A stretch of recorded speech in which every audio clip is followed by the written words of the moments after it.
안녕하세요. 집잘짓기의 박준택입니다. 오늘은 제가 그 구조체를 이제 만들고 계산하는 방법이 제가 다른 곳과 어떻게 다른지 잠깐 설명드리도록 하겠습니다. 1번, 타 중목업체와 무엇이 다른가? 제가 지금 중목 구조를 이제 디자인하고 뭐 설계하는 방법에서 가장 다른 것은 제가 이제 같이 일하는 협업업체의 특징일 수도 있는데요. 이곳은 자체 구조 계산 능력이 있습니다. 대부분의 다른 곳은 자체적으로 구조 계산 능력이 없고 그 구조 계산을 일본에 보내서 해오는 걸로 알고 있습니다. 그래서 이게 상당히 큰 차이인데요. 자체적으로 이제 한국에 위치한 업체가 구조 계산 능력이 있으면 한국의 독특한 상황에 맞춰서 구조를 보강하고 변형할 능력이 있다는 것이고, 이것이 없다면 대부분은 일본에 위치한 업체에서 시키는 대로 디자인된 것을 역으로 변형해야 되는 상황이 올 수 있는 거죠. 그래서 좀 더 자세히 얘기해보면 그러니까 자체적으로 구조 계산할 능력이 있는가 없는가는 이제 무엇을 의미하는가. 한국에는 일본과 다른 여러 가지 상황이 있습니다. 예를 들어서 바닥 난방에서 많이 사용하는 이제 방통층, 바닥 난방을 사용을 하더라도 방통을 사용하지 않기도 합니다. 이제 건식 난방이나 뭐 전기 난방 뭐 이런 게 있기도 한데요.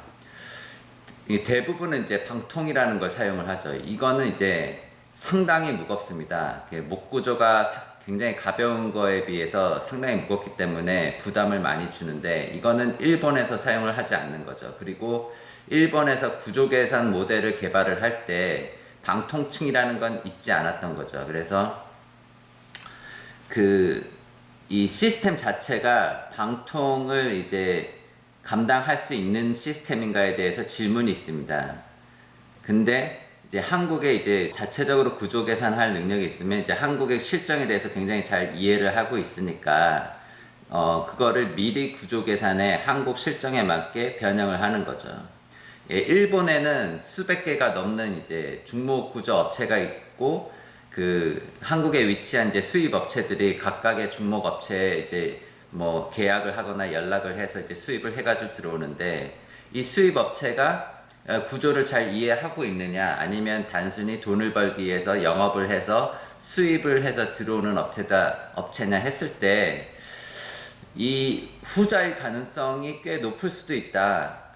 목 구조에 대해서 정확하게 이제 이해가 없고 계산 능력이 없으면서 이제 이게 좀 흥미로워 보이니까 그냥 뭐 일본에 위치한 여러 수백 개의 업체들 중 하나와 이제 계약 관계를 맺어서 이제 수입을 해오고, 이제 뭔가 도면을 보내면 이 한국의 실정에 맞춰서 이제 일본에서 미리 계산을 해주는 게 아니라, 이제 생각을 해보세요. 일본에 수백 개의 업체가 있는데 어떤 업체는 진짜 우리나라로 치면 강원도 이제 산골짜기에 있는 업체도 있을 거잖아요. 왜냐하면 나무라는 거는 이제 산에 있으니까. 그러니까 그냥 자기네들 이제 맞게 설계를 하는 거죠. 한국에 맞게 변형이 없이 그걸 그냥 그대로 이제 수입해오고, 그럴 가능성도 상당히 있을 수 있다. 이렇게 말씀드리고 싶습니다. 그리고 이제 뭐 외장재를 붙이는 방법에 있어서도 이제 한국에서는 이제 대부분 특히 이제 벽돌벽 같은 경우 조금 이게 붙이는 방식이 FM이 아닙니다. 아직까지는 이게 비용이 많이 들어가서 제대로 이제 골조랑 벽돌을 이렇게 탁 고정을 해서 붙이지 않고, 조금 이렇게 제가 자세하게 말씀드리기는 힘들지만 이게 FM이 아니다. 근데 이런 거를 다 고려해가지고 좀 안전하게 다 계산을 해야 되는데, 이게 과연 되고 있는가 궁금하다. 어쨌든 이런 거를 다 알고 있는, 이제 독특한 한국의 실정을 다 알고 있는 한국 업체에서 이제 디자인을 구조 설계를 하면 미리미리 이제 골조를 다 강화해 줄 수 있는 거죠. 그리고 이제 특히 제가 지금 진행하고 있는 머물고 싶은 집에서는 단열층을 깨지 않기 위해서 이제 볼을 이중으로 보내고 있습니다. 볼을 이중으로 보내고 있고, 합판도, 외벽의 합판도 이 기둥이 있으면 이 기둥에 탁 밀착해서 붙여가지고 이 구조가 그 합판이 구조적인 역할을 하거든요. 이게 건물이 좌우로 흔드는 거를 잡아주는 이제 횡력을 잡아주는 이제 브레이싱 역할을 하고, 이게 사실 뭐 이렇게 부릅니다. 스트럭처럴 플라이우드라고 해가지고 합판이 구조 합판이라고 보는 거죠. 이제 횡력을 잡아주는. 근데 이제 좀 단열 성능을 강화하기 위해서 약간 띄어붙이기를 할 예정에 있는데, 그러면은 미리 이런 거를 정확하게 이해를 해가지고 합판에 가해지는 이제 그 힘을 최소화시키고, 다 이제 그 기둥과 기둥 사이에 이제 가세, 브레이스라는 걸 넣어가지고 그거에 맞게 이제 좀 더 브레이스가 많이 들어가겠죠. 머물고 싶은 집 같은 경우는. 왜냐하면 그렇게 했을 때 합판을 띄어붙이기 했을 때 뭐 단열층을 깨지 않고 쫙 외벽을 감싸서 붙일 수가 있거든요. 뭐 방법은 여러 가지가 있습니다. 그 합판을 바로 기둥에 붙이고 그 바깥에 단열재를 붙이는 방법도 있고 여러 가지 방법이 있는데, 요번 그 머물고 싶은 집은 그 이렇게 띄어붙이기를 했을 때 좀 더 그 이 외장면이 그 깔끔하게 떨어지기 때문에 그렇게 결정을 하고 진행 중에 있습니다. 그 한국에 있는 구조 사무실이 목구조 계산 능력이 있는가? 이렇게 생각해 보실 수 있을 것 같아요. 그러면 한국에 있는 구조 사무실에서 이제 구조 계산을 하면 그 일본의 그 수입업, 그러니까 한국에 위치한 그 중목 구조 수입업체가 자체 구조 계산을 할 능력이 있는가 없는가가 큰 영향이 있는가, 이렇게 생각해 볼 수 있을 것 같습니다. 그런데 지금 중목 구조가 많이 지어지고 있는데, 사실은 한국 구조 사무실에서 목 구조를 많이 계산을 하고 있는가, 이거에 대해서는 퀘스천 마크가 있습니다. 그 대부분의 그 구조 사무실은 철근 콘크리트 건물을 주로 하고 있죠. 철골 구조까지도 하는 곳도 많이 있겠지만, 그래서 이 데이터 값이라든가 실험 값이라든가 아니면 목 구조에 적합한 그 소프트웨어라든가 이런 게 제대로 그 인프라가 형성되어 있지 않습니다. 저는 그렇게 알고 있고요. 그래서 만약에 그 백지 상태에서 한국에 있는 구조 사무실이 그 목 구조를 분석을 하는 데는 비용이 많이 들어가는 거죠. 이 전체 이제 설계비에서 이 구조 설계비에 들어가는 비용이 어마어마한 겁니다. 그래서 어떻게 진행하고 있냐면, 이 약식으로 이렇게 그 내진 테스트에 대한 도장을 찍거나, 아니면 그 약식이라 하면은 완벽하게 구조 계산을 하지 않는 거죠. 대부분은 이제 이 정도 설계를 해서 이 정도 보강을 하면 큰 문제가 없을 때 이렇게 도장을 찍어 주든가, 아니면 그 일본에서나 아니면 그 한국에 있는 수입업체가 이렇게 약식으로, 이 약식이라는 표현이 조금 애매하게 하네요. 이제 이렇게 말씀드려요. 제가 이제 약식이라고 말을 하는 거는 자격증이 없는 사람들이 구조 계산을 하는 거죠. 예를 들자면 이제 중목 구조 업체의 구조 디자인 팀, 여기는 구조 디자인 팀이지만 도장을 찍을 능력은 없습니다. 근데 구조 계산을 할 수는 있죠. 이거를 제가 약식으로 부르겠습니다. 그래서 이렇게 약식으로 구조 계산을 한 거를 검토하는 거에 가깝죠. 검토해서 도장을 찍어준다. 그래서 그 한국에 있는 상황을, 한국의 어떤 독특한 이제 건축 상황을 반영하지 않은 어떤 약식으로 구조 계산이 된 거를 이제 검토해서 도장을 찍어줄 가능성도 있다. 이렇게 말씀드리고 싶습니다. 이게 조금 반복적인 내용인데요. 이렇게 오해하실 수도 있을 것 같아요. 일본에서 구조 계산을 했다면 모두 안전한가? 이렇게 말씀드릴 수 있을 것 같아요. 일본에서 구조 계산을 했는데 이게 일본에 위치한 중목 구조 업체가 가지고 있는 그 구조 디자인 팀에서 한 건지, 아니면 그 자격증을 가지고 있는 일본의 구조기술사 사무소에서 구조 계산을 해온 건지, 이거는 굉장한 큰 차이가 있습니다.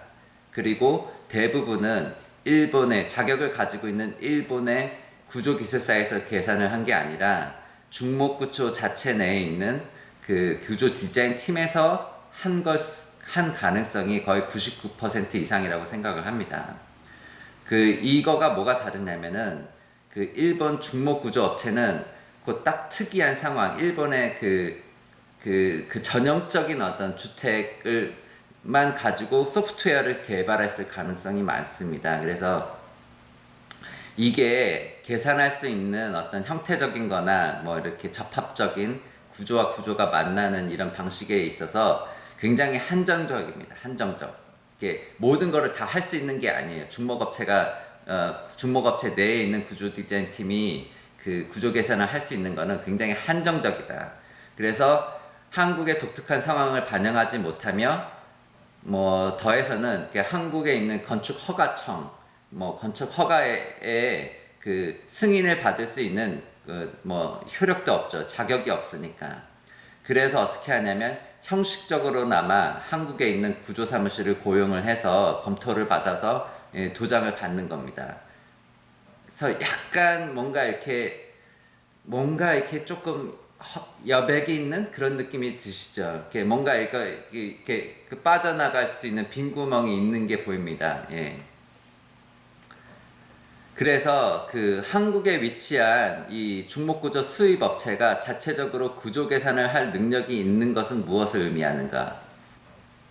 한국 상황에 맞게 일본의 중목구조를 변형하여 적용할 수 있는 능력이 있다는 것을 뜻합니다. 이 머물고 싶은 집 같은 경우는 지금 한국에 있는 중목구조 수입 업체에서 자체적으로 구조 계산도 하면서 더해서 일본의 구조기술사 사무소도 고용을 할 것 같습니다. 왜 그러냐? 일본의 구조기술사 사무소를 고용하는 것은 필수적인가? 모든 프로젝트가 일본의 구조기술사 사무소를 고용할 필요는 없다고 생각합니다. 다만 이 건축주의 요구와 사이트 상황에 따라서 이 독특한 구조가 필요할 때가 있는 것 같습니다. 있습니다. 그래서 머물고 싶은 집 같은 경우는 조금 일반적이지 않은 방법으로 아까 말씀드렸듯이 이제 이중보 시스템이라든가 합판 띄어붙이기 같은 게 있습니다. 그래서 그리고 이제 A-프레임 같은 경우, 박공지붕 같은 경우 이렇게 박공지붕이 생기는데 이 중간에 이거를 이제 이렇게 생기면 이게 이렇게 벌어질 거잖아요. 지붕이 있으면 이렇게 벌어지는 걸 잡기 위해서 중간에 이제 A-프레임이라고 해서 이제 수평보가 지나가는데 이렇게 벌어지는 걸 잡아주는 거를, 근데 요게 이렇게 겹치다 보니까 이게 들어가면 보기가 싫으니까 요거를 이렇게 이런 식으로 강화시켜져 가지고 이 중간에 수평보가 지나가지 않고 지금 박공지붕을 잡으려고 하는 이런 독특한 지금 구조 시스템이 있습니다. 그래서 이런 독특한 거를 계산을 하기 위해서 일본 구조기술사 사무소를 지금 고용할 예정에 있고, 거기서 이제 그 계산을 하면 그걸 또 한국 구조기술사 사무소로 가지고 와서 2번 검토를 받을 겁니다. 이제 한국 구조기술사 사무소에서 이제 건축 허가청에서 이제 인증하는 도장을 받을 수 있으니까요. 네. 머물고 싶은 집 같은 경우는 고용을 해야 될 것 같습니다. 아니면은 일반적인 구조 시스템에 맞게 일본 구조 시스템 분석이 가능하게 다 이제 이렇게 지저분하게, 어떻게 보면 지저분하게 보가 추가적으로 가고 단순화되고 좀 변형이 되고, 그러면은 이제 타 업체들이 하는 그 비슷한 모양으로 이렇게 약간 좀 평이한 모양으로 변형이 되어 가야 되겠죠. 그걸 원하지 않으니까 저희는 그걸 원하지 않으니까 이제 추가적인 좀 고용 팀을 짜야 될 것 같습니다. 예, 미리 다 말씀드린 것 같은데 저희 장점은 타 업체들에 비해 타 업체들은 비교적인 한정된 스타일, 이 업체가 한 중목구조와 이 업체가 한 중목구조와 다 비슷비슷해 보이잖아요. 그렇게 좀 한정된 스타일을 가지고 있는데 거기가 이제 가지고 있는 책정된 가격, 이 정도 평수에 이 정도 비용이 들어간다 하는 그 비용이 비용에 비해서 그렇게 높지 않은 그 경쟁력이 있는 그 가격을 책정하고 있다고 생각을 하고요. 한데 한정된 스타일이 아니라 좀 독특한 그 스타일을 그 표현을 해낼 수 있다고 생각합니다. 그거의 큰 이유 중에 하나는 자체적으로 이제 구조 계산 능력을 가지고 있는 업체와 뭐 팀을 짜고 있다, 뭐 이렇게 말씀드릴 수 있고, 어떻게 보면 타 중목 업체들이 중목 구조를 사용하는 방식은 그 경량목 구조와 크게 상관이 없습니다. 크게 다르지 않습니다. 이게 완성된 거를 보면은 크게 다르지 않으면서 어떻게 보면 이제 중목 구조라는 어떤 그 이름을 넣으면서 수익을 극대화하는 구조. 그래서 이제 책정된 가격에 비해서 중목 구조 자체는 그렇게 비용이 들어가지 않는다고 생각을 합니다. 저는. 다시 말씀드리면 전체 총 예산이 있으면 중목 구조라고 부르지만 그 중목 구조 자체에 들어가는 비용은 상대적으로 낮은 거죠. 그래서 그 경량목 구조와 크게 다르지도 않으면서 중목 구조의 어떤 장점을 극대화하지도 않은 거죠. 대신 어떻게 보면은 이거는 조금 조심스럽지만 그 수익을 좀 더 극대화할 수 있는 방식을 채택하고 있는 것 같습니다. 제가 생각할 때는. 저희는 이제 타 업체가 그 영업을 하면서 중목 구조에 어느 정도 비용이 들어간다 이렇게 제시하는 비용에 비해서 그 2배 이상입니다. 거의 3배 될 때도 있고. 그러니까 전체 예산이 있으면 뭐 타 업체가 이 정도의 그 비율로 중목 구조에 투자한다면 저희는 뭐 이 정도 투자를 하는 거죠. 이 정도 중목 구조에 투자를 하면서, 근데 전체적으로 종국적으로 이제 총 예산에 들어가는 비용은 크게 차이가 없습니다. 크게 차이가 없기 때문에 그게 결론적으로는 비슷한 가격에 공간적으로는 좀 더 높은 친밀성과 구조미를 성취할 수 있다고 생각을 합니다. 이것이 저희 장점이라고 생각을 합니다.